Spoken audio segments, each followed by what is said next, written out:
নমস্কার। কথায় কথায় কথামৃত অনুষ্ঠানের 414তম পর্বে আপনাদের স্বাগত। আপনারা এই অনুষ্ঠান দেখছেন প্রাণারাম বাংলা ইউটিউব চ্যানেলে, যেখানে সপ্তাহের প্রত্যেক দিন সম্প্রচারিত হয় এই অনুষ্ঠানটি কথায় কথায় কথামৃত। শুরুর সময় থাকে রাত্রি 9টা। আর কোষ্ঠীপাথর প্রাণারাম ইউটিউব চ্যানেলে প্রত্যেক সপ্তাহের শনিবার সম্প্রচারিত হয় শ্রী শ্রী মায়ের কথা। শুরুর সময় থাকে সন্ধে 6টা। শ্রী শ্রী রামকৃষ্ণ কথামৃততে আমরা গতকাল ছিলাম এবং আজকেও সানন্দে অবস্থান করব 9ই মে 1885 প্রসঙ্গে, যেদিন শ্রীরামকৃষ্ণ উত্তর কলকাতায় বলরাম বসু মহাশয়ের গৃহে শুভ পদার্পণ করেছিলেন এবং সেইখানে ধর্ম প্রসঙ্গ চলছিল তাঁর অনুপম ভঙ্গিতে। আমরা গতকাল যেখানটা শুনেছিলাম সেখানে শ্রীরামকৃষ্ণ ব্রহ্মজ্ঞানের অবস্থা, সেই ঈশ্বরীয় বোধের সর্বশেষ সীমার প্রসঙ্গ করতে করতে তাঁর জীবনের অভিজ্ঞতার কথা বলছিলেন, তাঁর আন্তর উপলব্ধির কথা বলছিলেন। সেই জায়গাটি একটু পুনরায় স্মরণ করে নিয়ে তারপর পরবর্তী প্রসঙ্গে প্রবেশ করব শ্রী শ্রী রামকৃষ্ণ কথামৃততে, যার সূচনায় কথামৃতকার শ্রীযুক্ত মহেন্দ্রনাথ গুপ্ত বা শ্রীম বা মাস্টার মহাশয় উদ্ধৃত করেছেন, তব কথামৃতং তপ্ত জীবনং কবিভিরীড়িতং কল্মষাপহং শ্রবণমঙ্গলং শ্রীমদাততং ভুবি গৃণন্তি ये ভূরিদা জনাঃ। শ্রীরামকৃষ্ণ বলেছেন, আমরা শুনেছি, আর এক ধাপ উঠলেই ঈশ্বর ব্রহ্মজ্ঞান। এই অবস্থায় ঠিক বোধ হচ্ছে, ঠিক দেখছি তিনিই সব হয়েছেন। ত্যায্য গ্রাহ্য থাকে না, কারু উপর রাগ করবার জো থাকে না। এটি তিনি বলেছিলেন তো, যে ওই আর এক ধাপ উঠলেই ব্রহ্মজ্ঞান, ঈশ্বর ব্রহ্মজ্ঞান, এরকম বলেছিলেন। ওই ব্রহ্মজ্ঞানের অবস্থার সঙ্গে ঈশ্বরীয় ভাবের চূড়ান্ত প্রাপ্তিকে সমার্থক করে তাঁর বলা, আর বললেন যে সেই সময় ঠিক বোধ হচ্ছে তিনিই সব হয়েছেন। এইবার সেই সময়কার অভিজ্ঞতা বলছেন, গাড়ি করে যাচ্ছি, বারান্দার উপর দাঁড়িয়ে রয়েছে দেখলাম দুই বেশ্যা, দেখলাম সাক্ষাৎ ভগবতী, দেখে প্রণাম করলাম। এই পর্যন্ত আমরা শুনেছি। তারপর যখন এই অবস্থা প্রথম হলো, তখন মা কালীকে পূজা করতে বা ভোগ দিতে আর পারলাম না। হলধারী আর হৃদে বললে, খাজাঞ্চি বলেছে ভট্টাচার্যি ভোগ দিবেন না তো কি করবেন? আমি কুবাক্য বলেছে শুনে কেবল হাসতে লাগলাম, একটু রাগ হলো না। মা কালীকে পুজো দিতে পারছেন না, পুজো করতে বা ভোগ দিতে পারছেন না, ওই সর্বত্রই তাঁকে দর্শন হচ্ছে, তার মানে নিজের মধ্যেও তিনি।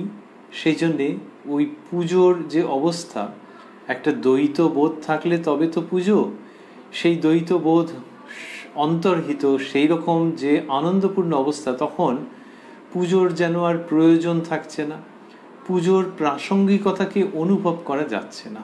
শুধু দ্বৈত ভাব চলে যাওয়া মানে অদ্বৈত চৈতন্যের চিন্তা বা অদ্বৈত চৈতন্যের অনুভূতি শ্রীরামকৃষ্ণ ঠিক সেই রকম বলছেন না। দ্বৈত ভাব চলে গেছে, একটি ভাব, কিন্তু তার মধ্যে প্রাণস্পন্দন আছে। এই যে বললেন আগের দিন, যেটি আমরা শুনেছি, আজকে স্মরণ করছিলাম, যে গাড়ি করে যেতে গিয়ে কি দেখলেন এবং বললেন দেখলাম সাক্ষাৎ ভগবতী, দেখে প্রণাম করলাম। তারপরেই বলছেন আমার এই অবস্থা, বলছেন যখন এই অবস্থা প্রথম হলো। তাহলে যদি শুধুই চৈতন্য দেখবেন, তাহলে আবার ভগবতী কোথা থেকে?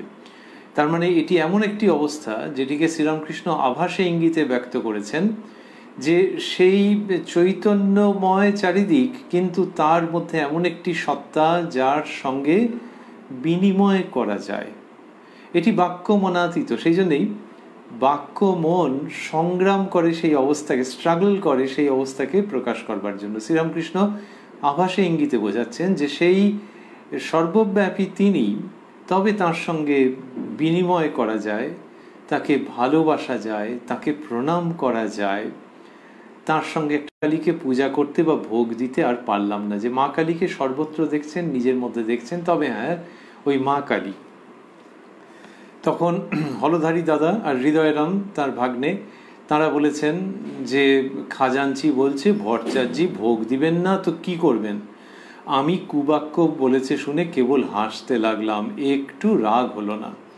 তাই এই যে রাগ হলো না তার, সেই কথা বলছেন, হাসতে লাগলেন। তার মানে ওই অবস্থায় গেলে তখন এরকমটা হয়। এর আগের দিনকে বলেছেন যে শ্রীরামকৃষ্ণ বলছেন, যেটি আমরা আগের দিন পেয়েছি,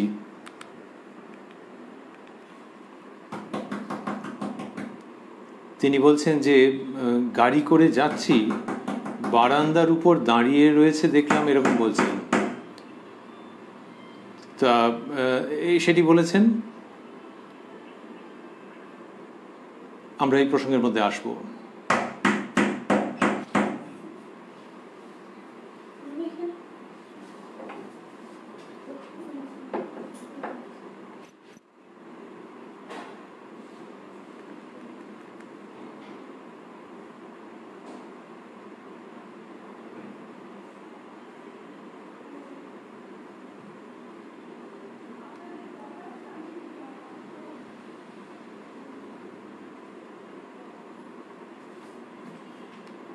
তিনি বলছেন যে এই যে অবস্থাটি হচ্ছে, এই অবস্থায় আমরা যেটা শুনছিলাম যে আরেক ধাপ উঠলেই ঈশ্বর ব্রহ্মজ্ঞান, তিনি বললেন এই অবস্থায় ঠিক বোধ হচ্ছে, ঠিক দেখছি তিনিই সব হয়েছেন। ত্যায্যগ্রাহ্য থাকে না, কারু উপর রাগ করবার জো থাকে না। এই যে বলছেন কারু উপর রাগ করবার জো থাকে না, তো এই যে কারুর উপরে রাগ করতে পারছেন না, সেটি এখানে দেখা যাচ্ছে। তিনি বললেন যে খাজাঞ্চি মশাই ওরকমভাবে বলেছেন, বক্রভাবে বলেছেন, কিন্তু তিনি বললেন যে আমি কুবাক্য বলেছে শুনে কেবল হাসতে লাগলাম, একটু রাগ হলো না। এই যে কেবল হাসতে লেগেছেন এবং একটু রাগ হয়নি, সেটি শ্রীরামকৃষ্ণের ওই অবস্থায়, সেই উচ্চতম অবস্থায় গিয়ে এরকমটি হচ্ছে যে একটুও রাগ হচ্ছে না।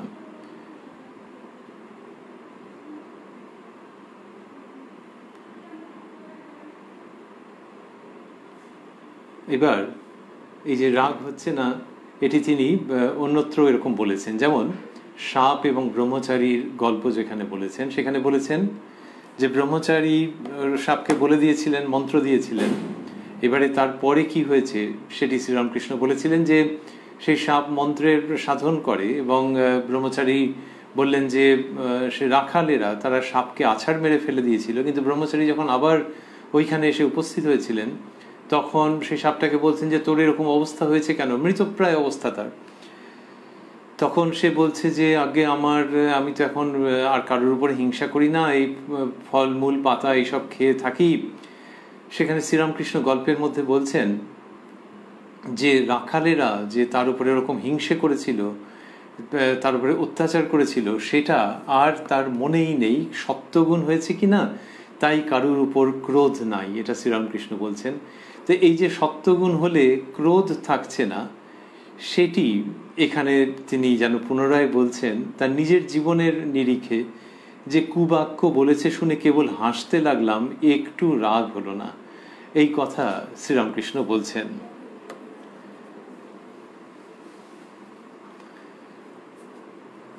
ভারী চমৎকার অবস্থা, যে রাগ করবার জো নেই, মানে রাগ করার কোনো প্রশ্নই উঠছে না, সেটি তিনি বলছেন। এই যে ব্রহ্মজ্ঞান, সেটির কথা তিনি আরো বলবেন, আমরা এক্ষুনি শুনব।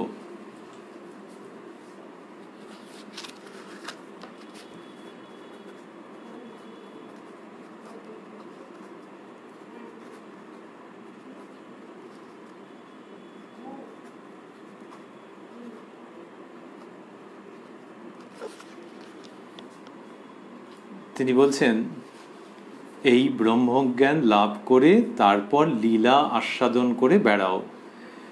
সাধু একটি শহরে এসে রং দেখে বেড়াচ্ছে, এমন সময় তার এক আলাপি সাধুর সঙ্গে দেখা হলো। সে বললে, তুমি যে ঘুরে ঘুরে আমোদ করে বেড়াচ্ছ, তল্পি তল্পা কই? সেগুলি তো চুরি করে লয়ে যায় নাই।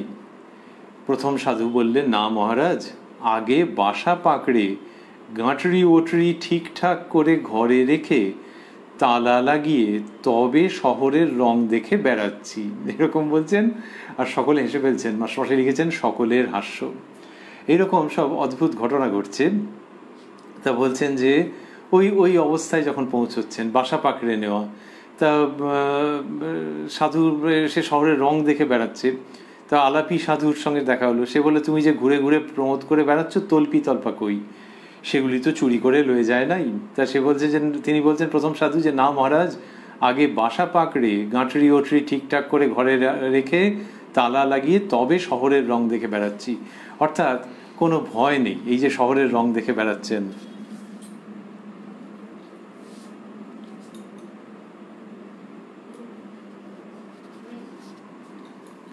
তা এরকমভাবে তিনি বললেন যে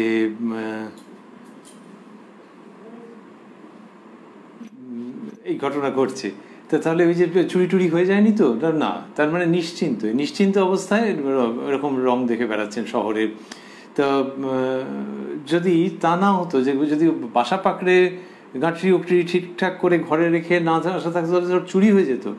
তো বাসা পাকড়ে নিয়েছেন, সেখানে সব জিনিস রেখেছেন, রেখে তালা বন্ধ করে দিয়েছেন। তার মানে কি? তার মানে হচ্ছে যে সেই উচ্চতম অবস্থা সেইটা পাকড়ে নিয়েছেন, বাসা পাকড়ে নিয়েছেন। তারপরে এই জগতের যে বৈচিত্র্য সেগুলি দেখছেন, কারণ জগৎ সেই ঈশ্বরময়, ঈশ্বরেরই সৃষ্টি, তাই জগতের বৈচিত্র্য তিনি দেখছেন। এবং জগতের বৈচিত্র্য দেখছেন বলে তার আর ভয় নেই যে চুরি হয়ে যাবে। চুরি হয়ে যাবে সেই ভয় নেই। কি চুরি হয়ে যেতে পারে? কারুর যদি এমনি সাধনের প্রথম অবস্থা থাকে এবং তিনি যদি জগতের রং চং বৈচিত্র্য, বলা হয় নাম রূপাত্মক জগৎ, তো জগতে কত নাম কত রূপ, এই বৈচিত্র্য যদি তিনি দেখে দেখে বেড়ান, তাহলে তার ভেতরের যে সম্ভাবনা, আধ্যাত্মিক সম্ভাবনা, সেটা চুরি হয়ে যেতে পারে। চুরি হয়ে যেতে পারে মানে মন, ভেতরের বস্তু তো ভেতরেই থাকে, কিন্তু মন সেখান থেকে বিচ্যুত হয়ে যেতে পারে। ওই যে গানে আছে, আমি ওই খেদে খেদ করি, তুমি মাতা থাকতে আমার জাগা ঘরে চুরি। তা যেন ওইখান থেকে মনোযোগকে চুরি করে নিয়ে চলে গেল। তা সেইটা হবে না যদি বাসা পাকড়ে নেওয়া থাকে, অর্থাৎ উচ্চতম জায়গায় যদি মনকে ঠিক রেখে দেওয়া থাকে, তাহলে আর কোনো অসুবিধা নেই। এবার তুমি জগতের রংচং বৈচিত্র্য চাইলে দেখতে পারো। এই গল্পের মধ্যে এই যে প্রসঙ্গটি রয়েছে, এর মধ্যেই পরিষ্কার যে সাধু কি সারাক্ষণই ওরকম দেখে বেড়াচ্ছেন, তা তো নয়।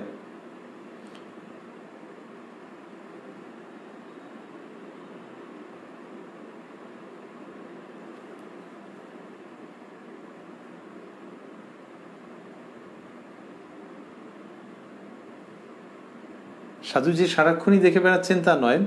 তাহলে যেটি হচ্ছে সেটি হলো যে তিনি চাইলে ওই শহরের রংচং দেখতে পারেন। তেমনি যিনি উচ্চতম সত্যে প্রতিষ্ঠিত, তিনি চাইলে জগতের বৈচিত্র্য দেখতে পারেন। কেন দেখবেন জগতের বৈচিত্র্য? তার কারণ জগৎ সেই মহামায়ারই আর এক রূপ জগৎ। সেই জন্যে তিনি সেই জগৎকে দেখে তার বৈচিত্র্য কখনো যদি মনে হয়, তাহলে সেটি আস্বাদন তিনি করতে পারেন। এইটির কথা শ্রীরামকৃষ্ণ বলছেন। কিন্তু তার আগে তাঁরই উপদেশ হচ্ছে যে বাসা পাকড়ে নিতে হবে, বাসা পাকড়ে তারপর এটি করা যেতে পারে। এটি শ্রীরামকৃষ্ণ শেখাচ্ছেন, শিক্ষা দিচ্ছেন।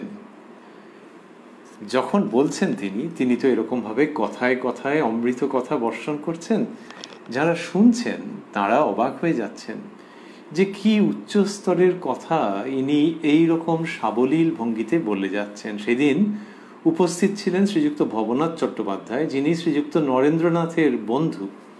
তার কথা মাস্টারমশাই লিখছেন, ভবনাথ, এ খুব উঁচু কথা। মণি স্বগত, মণি মানে মাস্টারমশাই, তিনি কখনো কখনো নিজের নাম দেননি, মণি।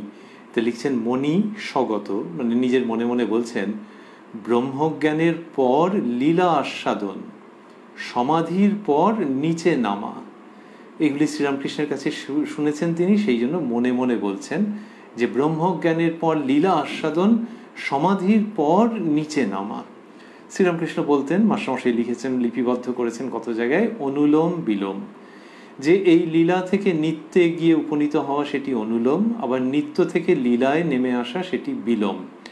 শ্রীরামকৃষ্ণ সেই রকম অবস্থার কথা বলতেন, তার সেই অবস্থা হয়েছে, সেই অভিজ্ঞতার কথা আনন্দ সহকারে বিবৃত করেছেন, সেগুলি মাস্টারমশাই কতবার শুনেছেন। তো এখানে তিনি নিজের মনেই বলছেন, ব্রহ্মজ্ঞানের পর লীলা আস্বাদন, সমাধির পর নিচে নামা। তারপর ঠাকুরের কথা বলছেন, শ্রীরামকৃষ্ণ মাস্টারাদির প্রতি।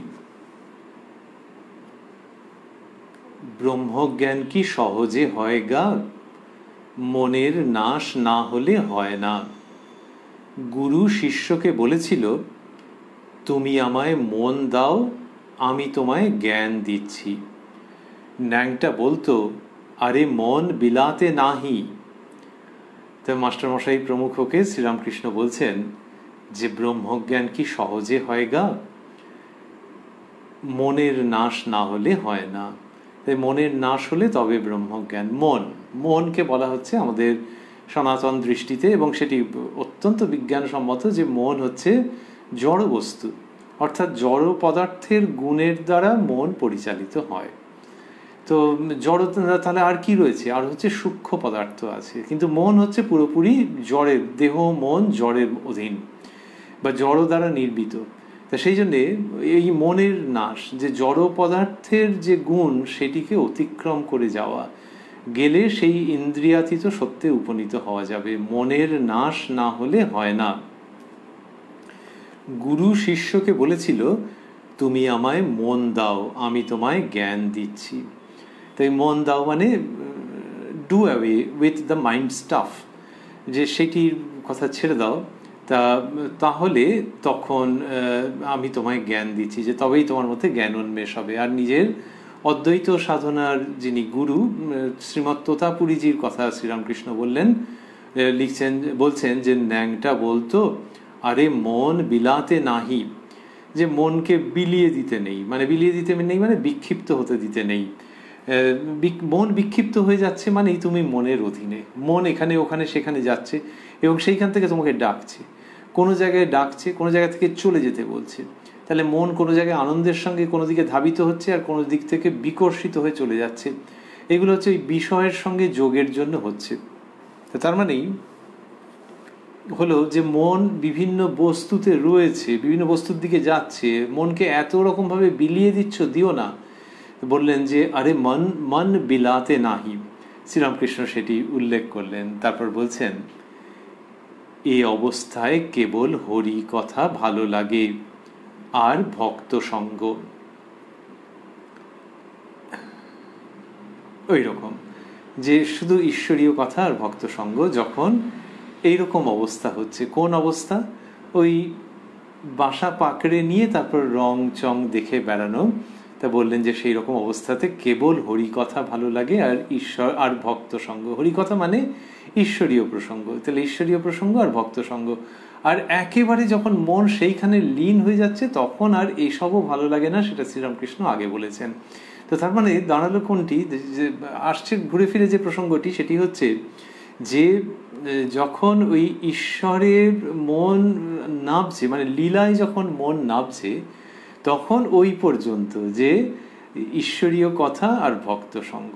তাই এই যে এই লীলার মধ্যে রং চং দেখে বেড়ানো মানে ওই রকম ভাবে। আবারও স্মরণ করছি যে সেইখান থেকে যখন মন ব্রহ্মজ্ঞানে চলে যাচ্ছে, শ্রীরামকৃষ্ণ ব্রহ্মজ্ঞান এবং ঈশ্বর বোধ এই দুটি প্রায় সমার্থক রূপেই ব্যবহার করেছেন। তা মন যখন সেইখানে চলে যাচ্ছে তখন আর এই সঙ্গও ভালো লাগছে না, এটি আগে তিনি বলেছেন, আমরা পেয়েছি। রামের প্রতি রামবাবু রয়েছেন, শ্রীযুক্ত রামচন্দ্র দত্ত মহাশয়। তো রামবাবুকে বলছেন শ্রীরামকৃষ্ণ, মাসমাসি লিখছেন, রামের প্রতি, তুমি তো ডাক্তার, যখন রক্তের সঙ্গে মিশিয়ে এক হয়ে যাবে তখনই তো কাজ হবে।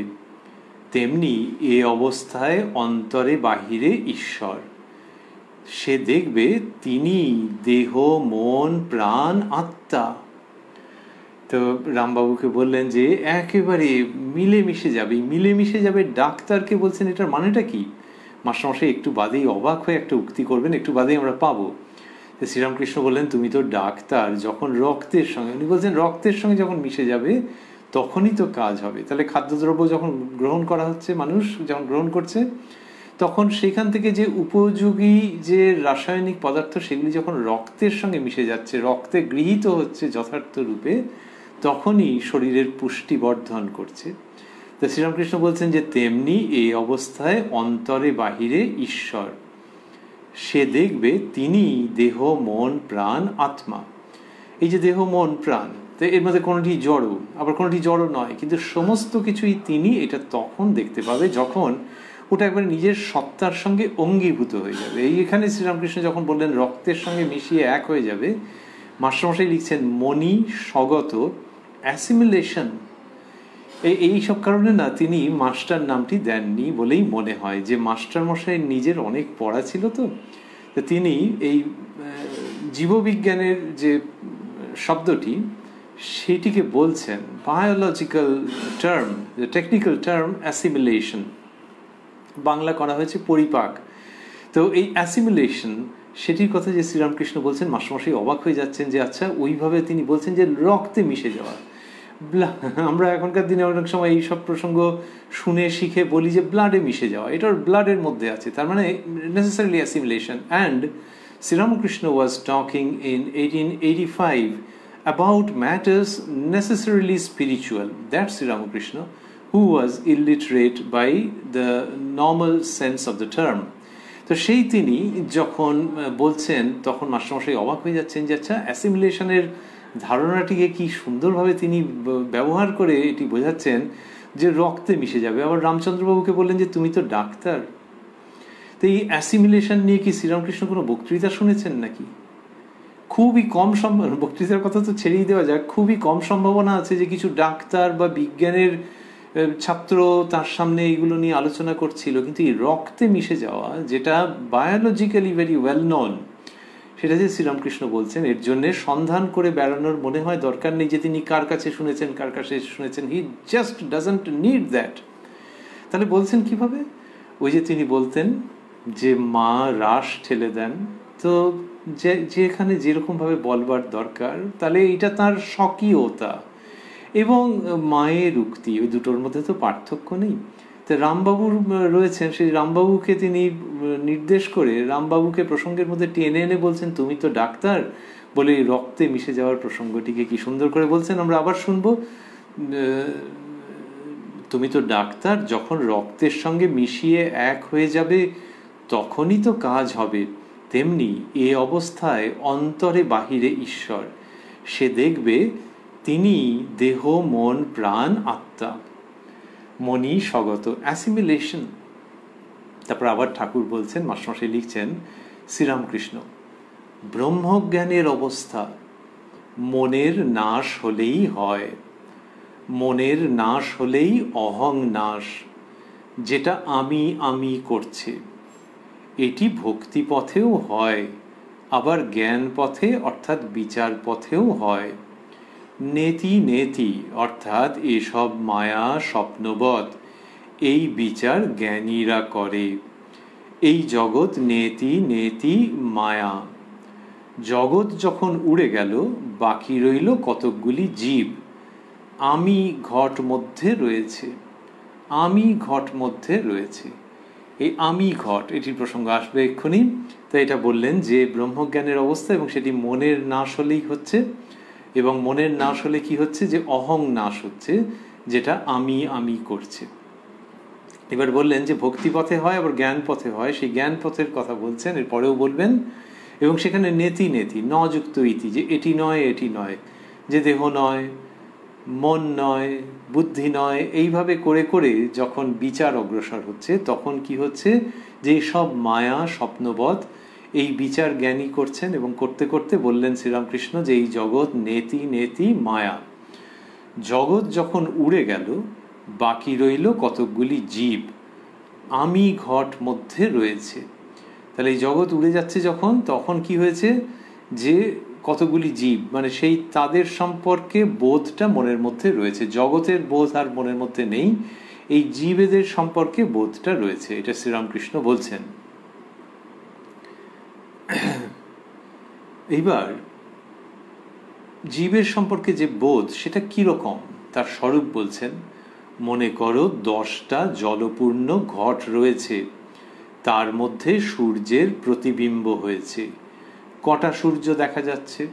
তা আমাদের ভারতবর্ষের এটি শাস্ত্রীয় উদাহরণ যে ঘটের মধ্যে সূর্যের প্রতিবিম্ব। ঘট মানে দেহ, তার মধ্যে জল, জল মানে মন, অন্তঃকরণ, এইরকম। সেইখানে সেই সত্য সূর্যের প্রতিবিম্ব হচ্ছে এবং ওইটি উপলব্ধি হচ্ছে। এটি দিয়ে শ্রীরামকৃষ্ণ শুরু করছেন, মনে করো 10টা জলপূর্ণ ঘট আছে, তার মধ্যে সূর্যের প্রতিবিম্ব হয়েছে। কটা সূর্য দেখা যাচ্ছে? ভক্ত, 10টা প্রতিবিম্ব। আর একটা সত্য সূর্য তো আছে। শ্রীরামকৃষ্ণ, মনে করো একটা ঘট ভেঙে দিলে এখন কটা সূর্য দেখা যাবে? মনে করো একটা ঘট ভেঙে দিলে এখন কটা সূর্য দেখা যায়? ভক্ত, 9টা। একটা সত্য সূর্য তো আছেই। শ্রীরামকৃষ্ণ, আচ্ছা 9টা ঘট ভেঙে দেওয়া গেল, কটা সূর্য দেখা যাবে? ভক্ত, একটা প্রতিবিম্ব সূর্য, একটা সত্য সূর্য তো আছেই, অর্থাৎ তিনি ওপরেই রয়েছেন আর এই প্রতিবিম্ব তাহলে একটিই রইল।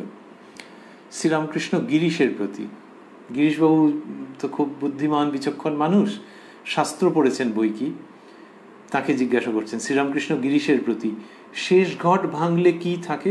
লিডিং কোয়েশ্চেন, যে তো সোজা বলো না, শেষ ঘট ভাঙলে কি থাকে? গিরিশ, আজ্ঞা ওই সত্য সূর্য। শ্রীরামকৃষ্ণ, না, কি থাকে তা মুখে বলা যায় না, যা আছে তাই আছে। প্রতিবিম্ব সূর্য না থাকলে সত্য সূর্য আছে কি করে জানবে? সমাধিস্থ হলে অহং তত্ত্ব নাশ হয়। সমাধিস্থ ব্যক্তি নেমে এলে কি দেখেছে মুখে বলতে পারে না। এইটি হচ্ছে দ্য পাঞ্চ লাইন এই পুরো প্রসঙ্গটির, যে যখন 10ম ঘটও ভেঙে যাচ্ছে তখন কি ওই সত্য সূর্য? কে বলবে? তাহলে 10ম ঘটটা কে? ওই ব্যক্তি। 10ম ঘট ভেঙে যাচ্ছে মানে হলো ওই যে একটু আগে বলেছেন মনের নাশ হচ্ছে, তাহলে তার যখন মনের নাশ হয়ে যাচ্ছে তখন তার মানে কি ওই ব্যক্তির তার আগে কি হচ্ছে, যে ওই যে কয়েকজন ব্যক্তি সম্পর্কে বোধ আছে আর নিজের সম্বন্ধেও আছে, তাহলে ওই 9 জন আর এই একজন 10 জন, তাহলে ওই যে 9 জন তারা ঈশ্বরকে কিরকমভাবে বুঝছেন, মানে প্রতিবিম্ব সূর্যকে কিরকমভাবে বুঝছে, এইটা এই ব্যক্তির সঙ্গে আলাপ আলোচনা হতে পারে বা হয়, ধরে নেওয়া যাক। এইবার ওই ঘটগুলো ভেঙে গেল, ওই ঘটগুলো ভেঙে গেল মানে নানান দুরকম হতে পারে। এক হচ্ছে যে তারা মুক্ত হয়ে গেলেন, অথবা তাদের দেহাবসান হলো। দেহাবসান হলে আর তার মধ্যে ওই প্রতিবিম্ব সূর্যের অবস্থান এসবের প্রসঙ্গ থাকছে না। ভেতরে যে জলটা থাকবে সেটা ঘটটা থাকলে তো থাকবে, তাহলে যে মন অন্তঃকরণ সেটা যতক্ষণ দেহের মধ্যে আছে বা দেহির মধ্যে আছে ততক্ষণই তো তার কাজ হচ্ছে। তো যদি ঘট ভেঙে যায় তাহলে চালনার হলো না। তাহলে ঘট ভেঙে যাওয়ার এই একটা জায়গা যেখানে কিনা দেহের নাশ হচ্ছে, তাহলে 9টি ঘট ধরা যাক ভেঙে গেছে। আর এই যে ব্যক্তি যাকে কেন্দ্র করে পুরো প্রসঙ্গটি আবর্তিত হচ্ছে, এর ঘট ভেঙে যাওয়া মানে, এখানে যে উদাহরণটি দেওয়া হচ্ছে সেটি হচ্ছে এর ঘট ভেঙে যাওয়া মানে এনার সেই অবস্থা লাভ। যেই অবস্থা লাভ হলো তখন তার আগে পর্যন্ত তিনি বলছিলেন যে 9টা ঘটের মধ্যে যে প্রতিবিম্ব দেখতে পাওয়া যাচ্ছে এবং ওই সত্য সূর্য এরকম বলছিলেন, কিন্তু নিজের ঘটটিও যখন ভেঙে গেল, মনের নাশ হলো, তখন ওই সত্য সূর্য আছে বলা যাবে না। কেন বলা যাবে না? আছে তো। বলা যাবে না এই জন্যে যে মনের নাশ যখন হচ্ছে তার মানে কি, এটা তাহলে দেহাবসান নয়, জীবন মুক্তি। তাহলে যখন মনের নাশ হচ্ছে তখন তিনি সেই সত্য বস্তুকে পেয়েছেন, কিন্তু he or that can not be described in words. তাকে আর কথা দিয়ে ব্যক্ত করা যায় না, সেজন্য আর সেই সত্য সূর্য আছে এটা বলা যাবে কি করে? শ্রীরামকৃষ্ণ শেখাচ্ছেন, কি সুন্দর তার অমীয় বাণী, বললেন কি থাকে তা মুখে বলা যায় না, যা আছে তাই আছে। প্রতিবিম্ব সূর্য না থাকলে সত্য সূর্য আছে কি করে জানবে? সমাধিস্থ হলে অহং তত্ত্ব নাশ হয়। তাহলে এই প্রতিবিম্ব যতক্ষণ আছে ততক্ষণ বলতে পারে যে ওই ব্রহ্ম এই আত্মা, এরকম ভাবে বলতে পারে। তার মানে you are realising something short of reality. ওই সূর্য আর এখানে প্রতিবিম্বিত হয়েছেন তিনি। এটি একটা বিশেষ রূপ ওই সূর্যের। তো বিশেষ রূপ মানে প্রতিবিম্বিত রূপ। প্রতিবিম্বিত রূপ হলে কি হয়? ঔজ্জ্বল্য কমে যায়। অন্য ধরনের ডিস্টরশন থাকে। তো এইরকম হয়েছে যে একবারে আলাদা কিছু পরিণাম প্রাপ্ত হয়ে গেছে তা নয়, কিন্তু একটা বিশেষ রূপ হচ্ছে, এইরকম হলো। এইবারে যখন এই ব্যক্তির ওই সত্য লাভ হয়ে যাচ্ছে, ঘট ভেঙে গেল।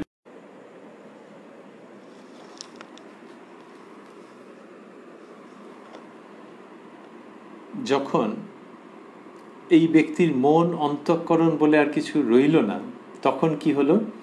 তখন এই ব্যক্তি যে সত্য সূর্যকে উপলব্ধি করছেন সেটিকে আর বর্ণনা করতে পারছেন না। তো শ্রীরামকৃষ্ণ বললেন যে সমাধিস্থ ব্যক্তি নেমে এলে কি দেখেছে মুখে বলতে পারে না। কি সুন্দর করে এই জায়গাটি, এই জ্ঞানের প্রসঙ্গটি শ্রীরামকৃষ্ণ উপস্থাপন করছেন যে ওই চূড়ান্ত অবস্থায় যখন কেউ পৌঁছচ্ছেন, মনের নাশ যখন হচ্ছে, তখনই ওই সেটি অহং নাশ, সার্বিকভাবে চূড়ান্তভাবে অহং নাশ হলে তখন সেটি হয়। বলতে বলতে যখন বিচার পথের কথা বললেন, তখন সেই বিচার পথের যে উক্তি, বিচার পথের যে পদ্ধতি, বিচার পথে যে উপলব্ধির অবস্থা, সেইটি এরকম সুন্দর করে বোঝালেন এবং গিরিশবাবুকে এর মধ্যে যুক্ত করে নিয়ে, ইনভলভ করে নিয়ে তিনি প্রসঙ্গটিকে দেখাচ্ছেন যে এইখানে তুমি ওই রকম যুক্তি দিয়ে যদি যাও যে সেই সত্য সূর্য রইল, তাহলে আর হবে না। কারণ ওই দশম ব্যক্তি সেখানে যখন ঘটের বিনাশ ঘটছে, তখন সেই ব্যক্তি যা পাচ্ছেন সেটি আর মুখে বলতে পারবেন না। সেই সত্য সূর্যের কথা তার পক্ষে উচ্চারণ করা সম্ভব হবে না।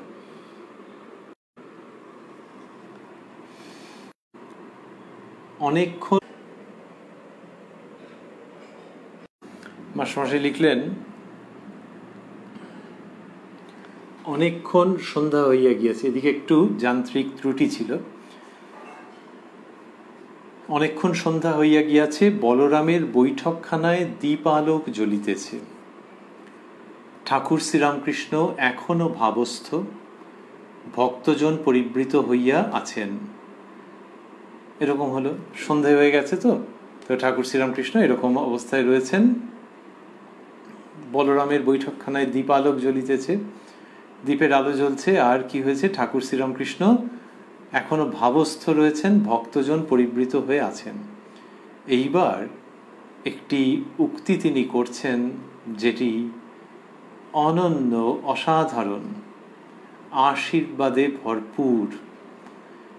হঠাৎ করে এই উক্তি করছেন। তার আগে আমরা একটু ভাবছি যে শ্রীরামকৃষ্ণ ভক্তি পথের কথা বলেছেন, জ্ঞান পথের কথা বলেছেন। কোনটি সহজসাধ্য? এমনিতে বলেছেন যে কলিযুগে নারদীয় ভক্তি, কিন্তু তার মানে এরকম বলেননি যে একেবারে চাইলেই হয়ে যাবে। তিনি পথটিকে অতিরিক্ত কঠিন করে দেখাননি, আবার একেবারে সহজ, হাসতে হাসতে হয়ে যাবে এরকমভাবে বলেও প্রসঙ্গটির গুরুত্ব হ্রাস করেননি, মানুষের কল্যাণের জন্যই। এই সবটা মনে মনে ভাবতে ভাবতে যদি কোনো ভক্তের মনে হয় যে বিচার পথ তো কঠিন, আর ভক্তির পথ, তার মধ্যেও নানান রকমের গুণ থাকতে হবে, চারিত্রিক বৈশিষ্ট্য থাকতে হবে, তবে তাকে লাভ করা যাবে, এটি যদি কেউ ভাবেন, তার যদি কারো মনে হয়, তাহলে পুরো ব্যাপারটিকে তার বেশ কঠিন বলে বোধ হতে পারে। সেইখানে শ্রীরামকৃষ্ণের এই অলোক সামান্য উক্তিটি আসছে। তিনি বলছেন, এখানে আর কেউ নাই, তাই তোমাদের বলছি, আন্তরিক ঈশ্বরকে যে জানতে চাইবে তারই হবে, হবেই হবে। যে ব্যাকুল, ঈশ্বর বই আর কিছু চায় না, তারই হবে। এর মধ্যে এই যে শব্দগুলি শ্রীরামকৃষ্ণ যা বলেছেন এই মুহূর্তে আমরা শুনলাম, সবটা মাস্টারমশাই স্থূলাক্ষরে দিয়েছেন। এখানে ওই ওই ওই পরের অংশটি দিয়েছেন, এখানে আর কেউ নাই তাই তোমাদের বলছি, বলে যা বললেন সেটি স্থূলাক্ষরে বললেন, আন্তরিক ঈশ্বরকে যে জানতে চাইবে তারই হবে, হবেই হবে। যে ব্যাকুল, ঈশ্বর বই আর কিছু চায় না, তারই হবে। এইটা কি আশ্বাসের বাণী, কি অসামান্য!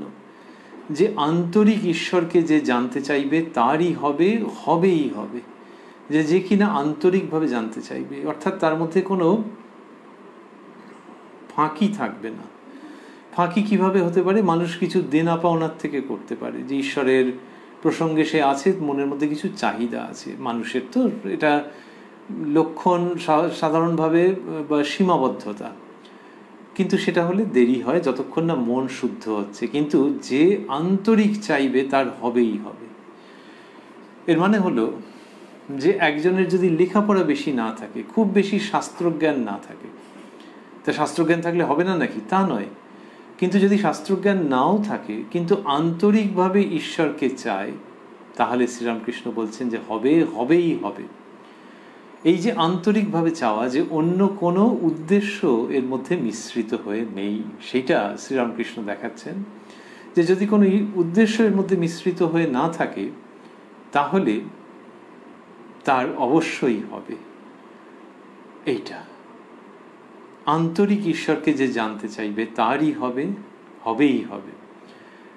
আন্তরিক জানতে চাইলে মানুষে কি সত্যি আন্তরিক জানতে চায়, না তার মধ্যে অন্যরকম কিছু খাদ থাকে? হ্যাঁ, প্রাথমিকভাবে খাদ থাকে, কিন্তু তারপর যদি আন্তরিকভাবে জানতে চায় তাহলে হবেই। তো সেটা তো যে কোনো জিনিস সম্পর্কেই সত্য না। আন্তরিকভাবে জানতে চাইলে সেটা হয়ে যাবে নাকি? যদি কেউ ভাবে যে ভারতবর্ষের মধ্যে কোনো একটা ঠান্ডার জায়গা, সেখানে এখন কীরকম সেখানকার অনুভূতি, এখানে তো এরকম গরম, খুব জানবার ইচ্ছে করছে, তা হবে নাকি? হবে না। সেটা বহু দূরের জায়গায়, তোমাকে যেতে হবে, ট্রেনে করে কি প্লেনে করে যেতে হবে, গিয়ে জানতে হবে। তোমার আন্তরিক ইচ্ছে তাহলেই হয়ে যাবে, অত সোজা। কিন্তু যার কিনা ওই ট্রেন ভাড়া প্লেন ভাড়া পকেটে নেই, অর্থাৎ ওই অত শাস্ত্র বিচার ওইগুলো করা হয়নি, সংস্কৃত জানেন না, কিন্তু মন প্রাণ দিয়ে ঈশ্বরকে চাইছেন। আগে বলা হতো যে ব্রাহ্মণেরই হবে, আবার ব্রাহ্মণের মধ্যে পুরুষ মানুষ হতে হবে, আবার পুরুষ মানুষের মধ্যে উপনয়ন হতে হবে। শ্রীরামকৃষ্ণ যা বলছেন তার মধ্যে হচ্ছে যে না, ওই রকম ভাবে কেন, যে কিনা তাকে চাইবে। সুতরাং ব্রাহ্মণত্ব, শাস্ত্রজ্ঞান, অনেক তর্ক যুক্তি বিচার, অনেক তীর্থ ভ্রমণ, এইগুলো কিছু নয়। মানে ওগুলো থাকলে হবে না তা নয়, কিন্তু ওগুলো থাকতেই হবে তা নয়, সেটা নয়। যেটা থাকতে হবে সেটা হচ্ছে আন্তরিক তাকে যদি কেউ চায়, অন্য কোনো উদ্দেশ্য নিয়ে নয়। আচ্ছা, উদ্দেশ্য নিয়ে চাইলে সে কি বাদ চলে যাবে সম্ভাবনার তালিকা থেকে? তা নয়, তার দেরি হবে আর কি, যতক্ষণ না মন ওই রকম হয়ে যাচ্ছে যেখানে তার কোনো চাহিদা থাকছে না। তাহলে চাহিদা যখন থাকবে না, কোনো উদ্দেশ্য থাকবে না, তাহলে শ্রীরামকৃষ্ণ বলছেন তারই হবেই হবে। যে ব্যাকুল, ঈশ্বর বই আর কিছু চায় না, তারই হবে। কি সুন্দর করে বলা। অর্থাৎ ওই যে জ্ঞানের কথা হলো, ঘট ভেঙে যাওয়া, সমাধি, যদি পুরোটা ধরতে নাও পারো, কিন্তু খুব ইচ্ছে থাকে যে ওইটি যেন বুঝতে পারি এবং তাকে যেন পাই। শ্রীরামকৃষ্ণ বলছেন যে তার কি ঐশ্বর্য, তার কি স্বরূপ, সেগুলো তাকে পেলে ওই খুঁটিনাটি আর আলাদা করে জানবার দরকার থাকে না, অনেক সময় জানতে ইচ্ছেও হয় না। যদি তিনি চান, তুমিও যদি চাও, তিনি জানিয়ে দেবেন তার ঐশ্বর্য। কিন্তু তাকে পাওয়া, জোশও করে বাগানের যিনি বাবু তাকে পাওয়া, তো বাবুকে পেলে তার কখানা কাগজ, কি ব্যাপার, সব সম্পত্তি, ঐশ্বর্য তিনি বলে দেবেন। সেই রকম যে কিনা আন্তরিক তাকে চাইবে তারই হবেই হবে, এটি শ্রীরামকৃষ্ণ বলছেন। অর্থাৎ পুনরায় আমরা স্মরণ করছি যে এটি অন্য কোনো শর্ত সাপেক্ষ নয়, মন থেকে যে চাইছে। আচ্ছা, যদি কম বয়সী ছেলে চায় বা মেয়ে চায়, হ্যাঁ নিশ্চয়ই হবে, এর মধ্যে বয়সেরও কোনো প্রসঙ্গ নেই। যে যদি তার এরকম অবস্থা হয়ে থাকে, কি করে হলো সে তো অন্য প্রসঙ্গ, কিন্তু যদি তার এই অবস্থা হয়ে থাকে যে জগতের কাছ থেকে আর ওই নতুন করে সে কিছু চাইছে না, তার আর অন্য কোনো আসক্তি নেই, সে শুধু ঈশ্বরীয় প্রসঙ্গ জানতে চাইছে, সে শুধু ওই সত্যকে জানতে চাইছে, তাকে চাইছে, এইরকম যদি হয়, তাহলে তার বয়স কম হলেও, লেখাপড়ার ডিগ্রি ফিগ্রি কিছু হাসিল না হয়ে থাকলেও, সেই পরমার্থ তার অনুভূতি হয়ে যাবে। তারপর বলছেন এখানকার যারা লোক তারা সব জুটে গেছে। এখানকার যারা লোক, তারপর মাস্টারমশাই বন্ধনীর মধ্যে দিয়েছেন অন্তরঙ্গ ভক্তেরা। এখানকার যারা লোক তারা সব জুটে গেছে, আর সব এখন যারা যাবে তারা বাহিরের লোক। ওই শ্রীরামকৃষ্ণের অন্তরঙ্গ, তাদের প্রসঙ্গ তিনি অনেকবার বলেছেন। তো এই অন্তরঙ্গ যারা, তারা এসে গেছেন, এটা শ্রীরামকৃষ্ণ বলছেন 1885 9ই মে। এই সময় তার গলার কষ্টের সূচনা হয়েছে, এবং এরপরে তিনি আর এই 1 বছর কয়েক মাস মাত্র দেহ ধারণ করে থাকবেন। তো এইরম সময়ে তিনি বলছেন এখানকার যারা লোক তারা সব জুটে গেছে। তার লীলায় যে সমস্ত অন্তরঙ্গ ভক্তদের আসার কথা ছিল সব এসে গেছে। তারপর বলছেন আর সব এখন যারা যাবে তারা বাহিরের লোক। কিন্তু বাইরের লোক মানে কি? তারা সেসব পাবে না। বলছেন তারাও এখন মাঝে মাঝে যাবে, তাদের বলে দেবে। কে বলে দেবে? মাস্টারমশাই প্রথমেই বন্ধনীর মধ্যে লিখেছেন মা। মা তাদের বলে দেবে এই করো, এই রকম করে ঈশ্বরকে ডাকো। মাস্টারমশাই মা বললেন মানে এটাই শ্রীরামকৃষ্ণের ভাব নাকি? তা সে যে যেরকম ভাববে, কিন্তু মাস্টারমশাই এরকম মনে হয়েছে এবং সেটিকে কত সুসংগত মনে হয়। শ্রীরামকৃষ্ণ বলছেন যে তাদের বলে দেবে এই করো, এই রকম করে ঈশ্বরকে ডাকো। অর্থাৎ আমার সঙ্গে, তিনি তো আমার কথা খুব বেশি বলতেন না এই শব্দটি, কিন্তু ভাবটি হচ্ছে এই, তিনি অনেক সময় বলতেন এখানকার। তাহলে এখানকার সঙ্গে যাদের অন্তরঙ্গ সম্পর্ক তারা সব এসে গেছে, জুটে গেছে। আর বললেন যে আর সব এখন যারা যাবে তারা বাহিরের লোক, তারাও এখন মাঝে মাঝে যাবে। এবার বাহিরের লোক মানে শ্রীরামকৃষ্ণের এই নরলীলার অন্তরঙ্গ তারা নয়, কিন্তু তারা কি বাইরে চলে বলে গেল মানে তাদের আর হলো না? তা কেন? একটু আগে আমরা এই প্রসঙ্গে উত্থাপন করার চেষ্টা করেছিলাম। তা কেন? তাদের তাদের ভার তাহলে কে নেবে? ওই যে বললেন তাদের বলে দেবে। আর মাস্টারমশাই বলছেন মা তাদের বলে দেবে এই করো, এই রকম করে ঈশ্বরকে ডাকো। এর মানে কি দাঁড়াচ্ছে? এর মানে দাঁড়াচ্ছে আরো একটি, শ্রীরামকৃষ্ণ যেটি বলছেন তো বলছেন যে এখন মা তাদের ভার নেবে। আর আরেকটি মানে যে আমি যে বলছি আমার মধ্যে দিয়ে মা বলাচ্ছেন, আমাকে যন্ত্র স্বরূপ ব্যবহার করে মা বলাচ্ছেন। আর আমার যারা অন্তরঙ্গ, এই লীলার অন্তরঙ্গ, তারা সব জুটে গেছে। এরপর মা directly she will take charge. তারপর বললেন কেন ঈশ্বরের দিকে মন যায় না? ঈশ্বরের দিকে, তারপর বন্ধনীর মধ্যে মাস্টারমশাই লিখেছেন জীবের। কেন ঈশ্বরের দিকে মন যায় না? ঈশ্বরের চেয়ে তার মহামায়ার আবার জোর বেশি। মহামায়ার শব্দটি স্থূলাক্ষরে দেওয়া আছে। ঈশ্বরের চেয়ে বেশি, এবং সে কি করছে? ঈশ্বরের দিক থেকে মনটাকে সরিয়ে রাখছে। সেই জন্যে তাহলে ঈশ্বর আর মহামায়া, ওই শ্রীরামকৃষ্ণ ঈশ্বর বলতে সেই পরম তত্ত্বকে বোঝাচ্ছেন, ব্রহ্ম আর শক্তি, এই অর্থে আর কি। কিন্তু ব্রহ্মকে ঈশ্বর বলছেন যিনি বলেছেন যে তোমরা যাকে ব্রহ্ম বলো আমি তাকে কালী বলে কই।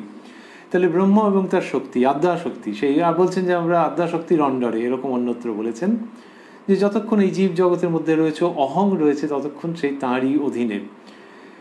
এবারে এই যে আদ্যাশক্তির অধীনে, তা সে বলছেন মহামায়ার, ঈশ্বরের চেয়ে তার মহামায়ার আবার জোর বেশি, ওই জন্য ঈশ্বরের দিকে মন যায় না। এবারে বলছেন নারদকে রাম বললেন, নারদ আমি তোমার স্তবে বড় প্রসন্ন হয়েছি, আমার কাছে কিছু বর লও।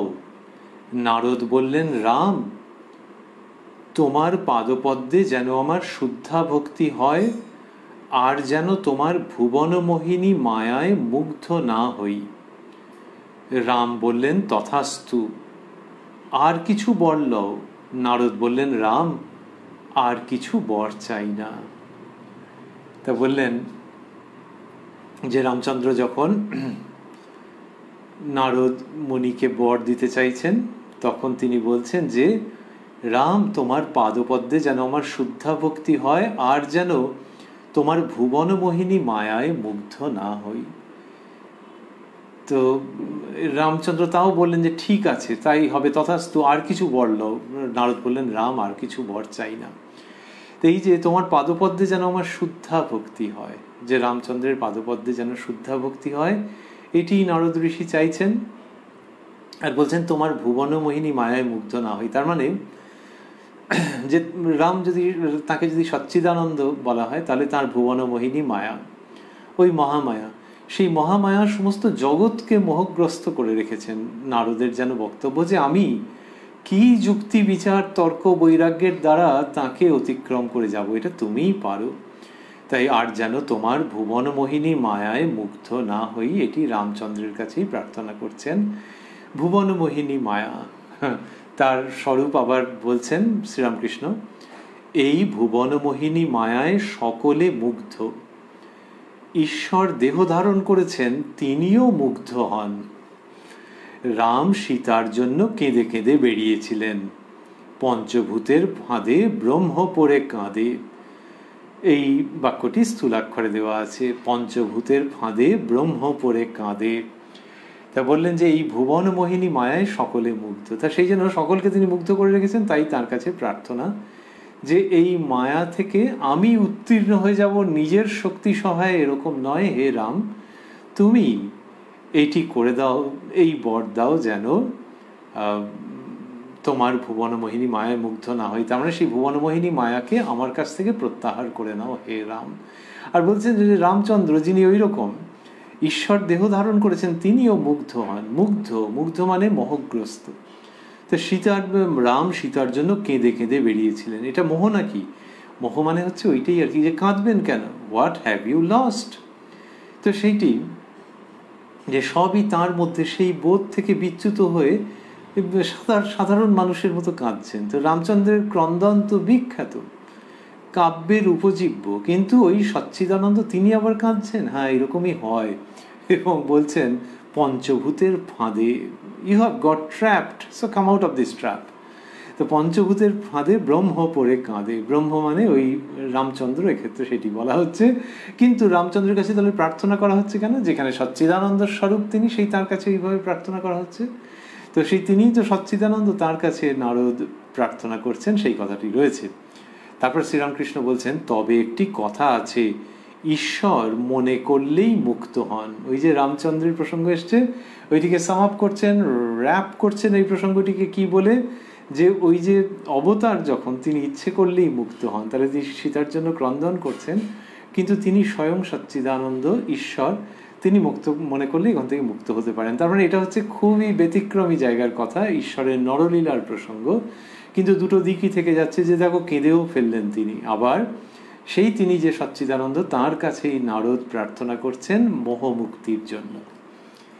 যখন শ্রীরামকৃষ্ণ বলেছেন যে তবে একটি কথা আছে, ঈশ্বর মনে করলেই মুক্ত হন, তখন শ্রীযুক্ত ভবনাথ বলছেন, মাস্টারমশাই লিখছেন, ভবনাথ, গার্ড নিজে ইচ্ছা করে রেলের গাড়ির ভিতর আপনাকে রুদ্ধ করে, মানে ট্রেনের যিনি গার্ড তার কথা বলছেন, আবার মনে করলেই নেমে পড়তে পারে। এটি ভবনাথবাবু বলেছেন। মাস্টারমশাইয়েরও মনে হয় এটা পছন্দ হয়েছে, যে ওই অবতারের প্রসঙ্গে যে গার্ড ভেতরে রয়েছেন, আবার মনে করলে নেমেও পড়তে পারেন। নেমে তো প্যাসেঞ্জাররাও পড়তে পারে না, ওই বাবা গাড়ি যদি ছেড়ে দেয়। আর এই গার্ড সেরকম নয়, উনি যখন ইঙ্গিত করছেন তখনই গাড়ি ছাড়বে। তো সুতরাং গার্ড একটু অন্যরকম, তাতে তিনি ওই খুপড়ির মধ্যে থাকতেও পারেন, আবার নেমেও পড়তে পারেন। এইটি অবতারের সম্বন্ধে বলা হচ্ছে। ভবনাথের এইটি মনে হয়েছে, শ্রীযুক্ত ভবনাথে তিনি বলছেন, শ্রীরামকৃষ্ণ, ঈশ্বর কোটি যেমন অবতারাদি মনে করলেই মুক্ত হতে পারে, যারা জীব কোটি তারা পারে না। জীবরা কামিনী কাঞ্চনে বদ্ধ, ঘরের দ্বার জানলা ইস্কুরু দিয়ে আটা, বেরুবে কেমন করে। তা বলছেন যে তারা বেরোতে পারে না, এইরকম তাদের অবস্থা, যে যারা কিনা একেবারে কামিনী কাঞ্চনে বদ্ধ যে জীব, তা বলছেন জীব কোটি তারা পারে না, জীবরা কামিনী কাঞ্চনে বদ্ধ। আর ঈশ্বর কোটি যিনি, তিনি ওই রকম সংসারের মধ্যে থাকতে পারেন আপাতভাবে মনে হয়, আবার তিনি চাইলেই মুক্তির স্বাদ গ্রহণ করতে পারেন, সেটিকে আস্বাদন করতে পারেন মুক্তিকে। তা বললেন ঘরের দ্বার জানলা ইস্কুরু দিয়ে আটা, বেরুবে কেমন করে। ভবনাথ, শ্রীযুক্ত ভবনাথ, তার মধ্যে ওই ট্রেনের উদাহরণ ঘুরছে মনের মধ্যে। মাস্টারমশাই লিখছেন, ভবনাথ সহাস্যে, যেমন রেলের থার্ড ক্লাস প্যাসেঞ্জাররা চাবি বন্ধ, বেরুবার জো নাই। তখন বোধহয় ওরকম বন্ধ টন্ধ করে দেওয়া থাকতো, যে স্টেশন এলে খুলে দেওয়া হবে, তো সেটা উনি বলছেন। গিরিশ, জীব যদি এরূপ আষ্টে পৃষ্ঠে বদ্ধ, তার এখন উপায়। এটা গিরিশবাবু বলছেন যেন একটা শঙ্কার থেকে, যেটা মানুষের যুগ যুগান্তরের শঙ্কা থাকে, যে এই যে সংস্কারের মধ্যে বদ্ধ। আগে শ্রীরামকৃষ্ণ বলেছেন যে কিনা আন্তরিক ঈশ্বরকে চাইবে, আর এখন এই যে কামিনী কাঞ্চনে আসক্ত জীবের কথা বললেন, তো তাহলে ওই যে ঈশ্বরকে চাইবে তার আগে যে বদ্ধ দশা, সেটার কথা তো শ্রীরামকৃষ্ণ বলছেন, গিরিশবাবু আশঙ্কিত হয়ে যেন বলছেন। এবং সেইটা যদি তিনি আশঙ্কিত হয়েই বলে থাকেন আমরা ধরে নিই, তাহলে হচ্ছে যে সহস্র সহস্র জীবের যে আশঙ্কা, যারা মুক্তি লাভেচ্ছু জীব, তাদের যে আশঙ্কা যে এই বন্ধন থেকে মুক্তির উপায় কি, সেটিই যেন গিরিশবাবু ব্যক্ত করেছেন। গিরিশ, জীব যদি এরূপ আষ্টে পৃষ্ঠে বদ্ধ, তার এখন উপায় শ্রীরামকৃষ্ণ, তবে গুরুরূপ হয়ে ঈশ্বর স্বয়ং যদি মায়াপাশ ছেদন করেন তাহলে আর ভয় নাই। কি সুন্দর করে এটি বললেন। সুন্দর মানে আর অন্য শব্দ আমাদের নেই। সুন্দর, শান্তিদায়ী, আশীর্বাদপূর্ণ, মধুময়, অমৃত মাখা। তবে গুরুরূপ হয়ে ঈশ্বর স্বয়ং যদি মায়াপাশ ছেদন করেন তাহলে আর ভয় নাই। কি চমৎকার অভয়ের কথা, যে ঈশ্বর স্বয়ং যদি মায়াপাশ ছেদন করেন তাহলে আর ভয় নাই। তো তার মানে ঈশ্বর কি ওরকম করে থাকেন নাকি স্বয়ং মায়াপাশ ছেদন করেন? এটি যতটা আমরা শুনলাম, তারপরেই মাস্টারমশাই একটি উক্তি করছেন, তার মধ্যেই যেন উত্তরটি রয়েছে। মাস্টারমশাই লিখছেন, ঠাকুর কি ইঙ্গিত করিতেছেন যে তিনি নিজে জীবের মায়াপাশ ছেদন করতে দেহ ধারণ করে গুরুরূপ হয়ে এসেছেন? এটি মাস্টারমশাই বলছেন যে এরকম কি ঠাকুর ইঙ্গিত করছেন? আচ্ছা, কেন এরকম বলছেন? যদি কেউ বলেন যে একটা ছেলে হয়তো অঙ্ক পারে না, তার বাড়িতে একজন কেউ অতিথি এসছেন, তিনি বলছেন, ও অঙ্ক পারিস না, অঙ্ক পারিস না, কোন জায়গাটা পারিস না? না, এই জায়গাটা পারি না। বলে, ও, তোকে যদি কেউ একটু বেশ ভালো করে বুঝিয়ে দেয় না, এই জায়গাটা দেখবি আমি জলের মতো হয়ে যাবে। তখনই সেই বাচ্চার বা তার অভিভাবকের মনে হবে যে আচ্ছা, ইনি বোধহয় অঙ্কের লোক, যেভাবে বলছেন। কারণ না হলে তো এমনিতে যে কেউ বলতে পারে যে যদি বুঝিয়ে দেওয়া যায় তাহলে এটা স্বতঃসিদ্ধ, যে বুঝিয়ে দেওয়া গেলে তুমি বুঝতে পারবে। আরে কে বোঝাবে সেই নিয়েই তো ঝামেলা। এই ছেলে তো বুঝতে পারছে না, আর অনেকজনকে দিয়ে তো ট্রাই করা হয়েছে, তারা ফেল করে গেল না, এই ছেলে ফেল করে গেল বা এই মেয়ে। কিন্তু ইনি যখন বলছেন যে কেউ যদি বুঝিয়ে দেয় না, ওইটা দেখবি জলের মতো, বলার ভঙ্গি থেকে মনে হচ্ছে যে আচ্ছা, তখন বললে যে আচ্ছা আপনি অঙ্ক করান না, অঙ্ক করান, তখন তিনি মৃদু মৃদু হাসছেন। এই যে শ্রীরামকৃষ্ণ যখন বলছেন যে তবে গুরুরূপ হয়ে ঈশ্বর স্বয়ং যদি মায়াপাশ ছেদন করেন তাহলে আর ভয় নাই, সেইখান থেকে মাস্টারমশাইয়ের মনে হচ্ছে যে যাঁর শ্রীমুখ থেকে এটি উক্ত হচ্ছে, উৎসারিত হচ্ছে, আনন্দ নিয়ে, আশীর্বাদ নিয়ে, তিনি এটি করতে পারেন, তিনি এটি করেন, এবং সেই জন্যই তিনি এখানে আবির্ভূত হয়েছেন। এই যে 9 মে 1885 চোখের সামনে যাকে দেখছি, দর্শন করছি, তিনি স্বয়ং এসেছেন। সেই জন্যই কথাগুলির মধ্যে এত নিশ্চয়তা, এবং সেই জন্যই কথাগুলির মধ্যে সুপ্ত প্রকাশিত এরকম আশীর্বাণী। সুপ্ত, তিনি বলছেন না যে আমি করে দেবো, কিন্তু মুখ চোখের ভঙ্গি দেখে, প্রসন্নতা দেখে এবং ওই আশ্বাসের ভঙ্গি দেখে মনে হচ্ছে যে ইনিই সেটি করবেন। ঠাকুর কি ইঙ্গিত করিতেছেন যে তিনি নিজে জীবের মায়াপাশ ছেদন করতে দেহ ধারণ করে গুরুরূপ হয়ে এসেছেন। আমরা রয়েছি উদ্বোধন কার্যালয়ে প্রকাশিত শ্রী শ্রী রামকৃষ্ণ কথামৃতের 832 পৃষ্ঠায়, রয়েছি 9 মে 1885 প্রসঙ্গে, যেটি এখানে সমাপ্ত হচ্ছে। আমরা রয়েছি শ্রী শ্রী রামকৃষ্ণ কথামৃততে, যার অমৃত প্রসঙ্গ শ্রীরামকৃষ্ণের এই কৃপা সাপেক্ষে আমরা আবার শ্রবণ করব নতুন দিনের কথায় আগামীকাল এই প্রাণারাম বাংলা ইউটিউব চ্যানেলে, যেখানে সপ্তাহের প্রত্যেক দিন সম্প্রচারিত হয় এই কথায় কথায় কথামৃত অনুষ্ঠানটি। শুরুর সময় থাকে রাত্রি 9টা, আর কোষ্ঠীপাথর প্রাণারাম ইউটিউব চ্যানেলে প্রত্যেক সপ্তাহের শনিবার সম্প্রচারিত হয় শ্রী শ্রী মায়ের কথা। শুরুর সময় থাকে সন্ধে 6টা। আর শেষ করতে করতে ভাবছি যে এই বলরাম মন্দিরে শ্রীরামকৃষ্ণ যা বললেন সেটি কি চমৎকার, এবং বিভিন্ন সময়ে তিনি যে বলছিলেন যে ঈশ্বর লাভের কি উপায়, ভক্তির কথা বলছিলেন, জ্ঞানের কথা বলছিলেন, বলতে বলতে তিনি যেখানে বললেন যে আন্তরিক তাকে চাইলে হবেই হবে, সেখানে ঈশ্বর লাভের নিশ্চয়তার প্রসঙ্গটি আন্ডারলাইন্ড হলো, হাইলাইটেড হয়ে গেল। তারপরে যখন তিনি ওই পঞ্চভূতের ফাঁদে ব্রহ্ম পড়ে কাঁদে এটি বললেন, নিজেই উত্থাপন করেছিলেন যে কেন ঈশ্বরের দিকে মন যায় না, নিজেই উত্থাপন করেছিলেন। এবং করে যখন ওই বন্ধন দশার কথা বলছেন, তখন গিরিশবাবু যে বললেন যে জীব যদি এরূপ আষ্টে পৃষ্ঠে বদ্ধ, তার এখন উপায়, এই গিরিশবাবুর সংশয়।